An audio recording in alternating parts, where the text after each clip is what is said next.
जी advance में जब चारों ऑप्शन सही लगने लगे तो दिमाग पैनिक करने लगता है कि कुछ तो ट्रैप होगा।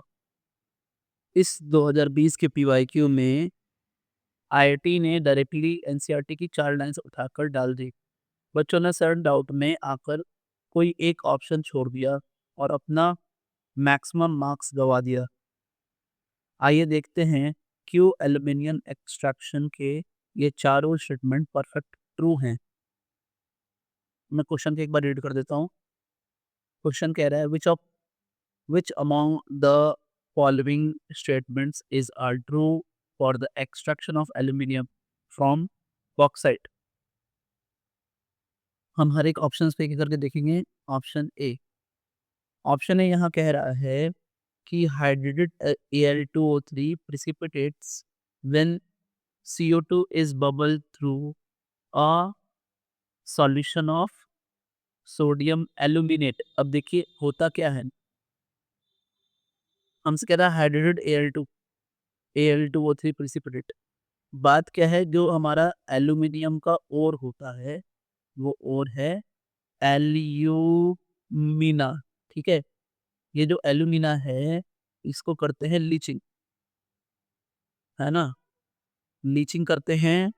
और लीचिंग में हम ये बात यूज करते हैं कि aluminium oxide is amphoteric and it can be dissolved in NaOH solution, है ना।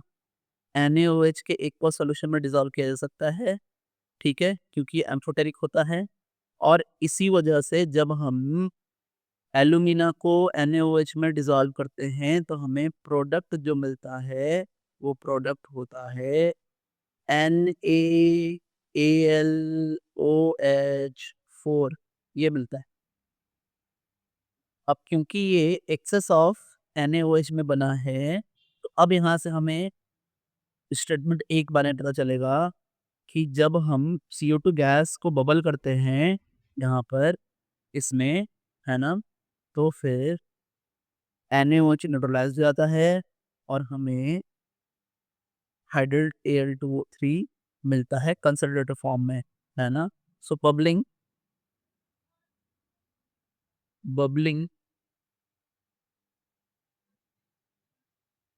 slightly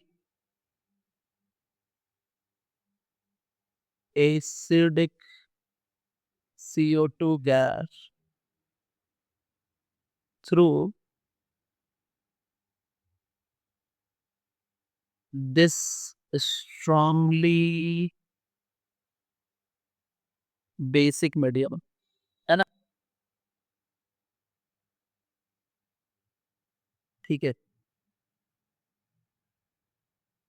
The NaOH neutralized, the NaOH neutralizes, है ना, and precipitated solid hydrated alumina, ठीक है। यानी NaAl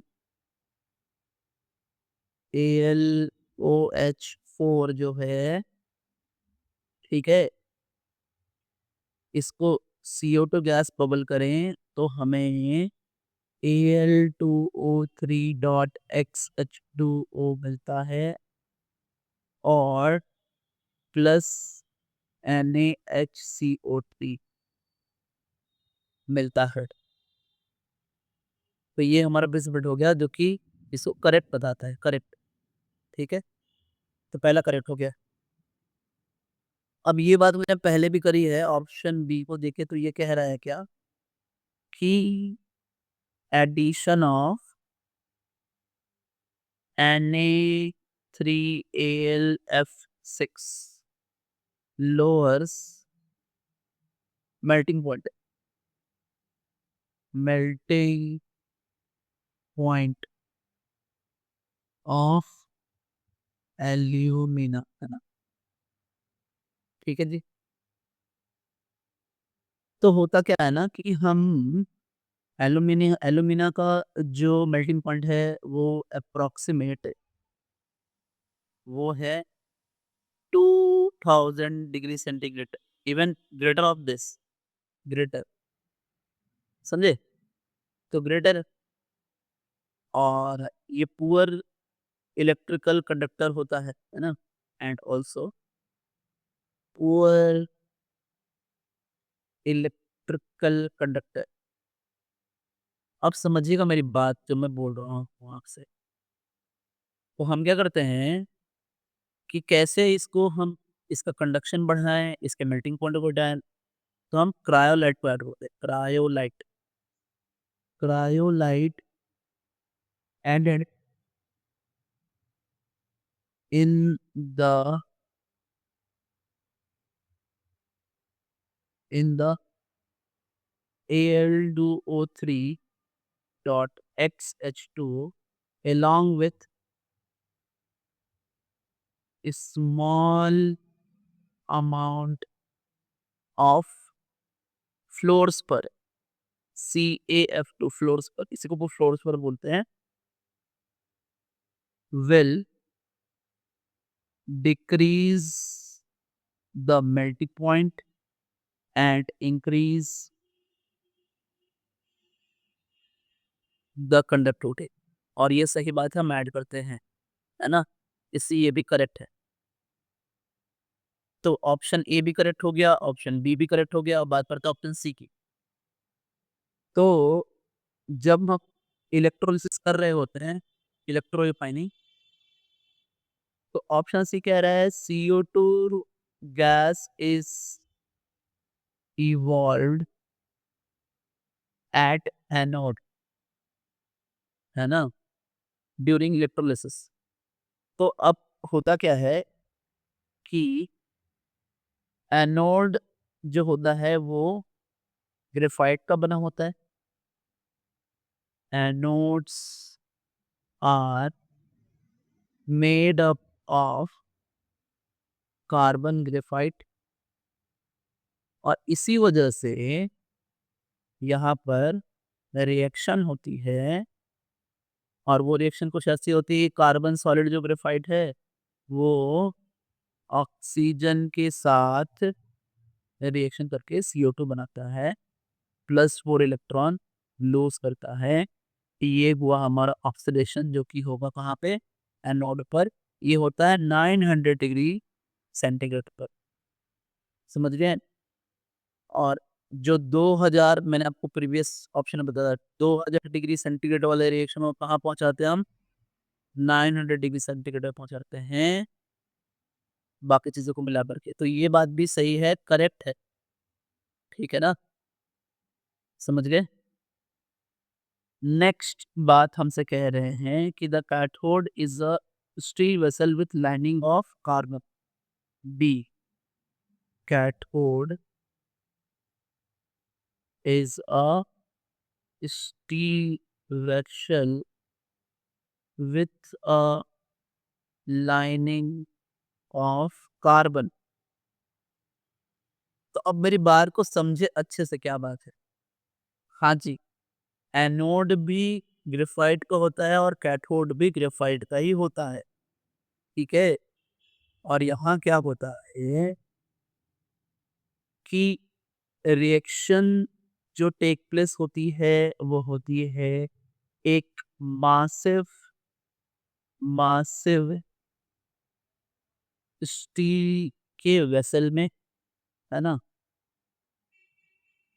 मासिव स्टील के वेसल में। और ये क्या करता है कि to prevent the molten aluminium and highly corrosive fluoride salt eating through the steel, so the carbon is used. अब क्या होगा कि मोल्टेन जो हमारा एल है, ठीक है, and highly corrosive corrosive fluorine है ना, fluoride salts, fluoride salts may eat through the steel, है ना? So the interior is made up of the interior is made up of thick lining of graphite, है ना? ये बात है, इससे बनाते हैं। तो ये बात ध्यान रखेंगे स्टूडेंट्स, है ना? कि कैथोड भी यहाँ पर ग्रेफाइट का है और एनोड भी ग्रेफाइट का है, तो ये भी करेक्ट है। तो हमारे सारे ऑप्शंस करेक्ट हुए, तो इसलिए है ना हम बात करेंगे A, B, C, D all are correct. Final answer all are correct. Thanks.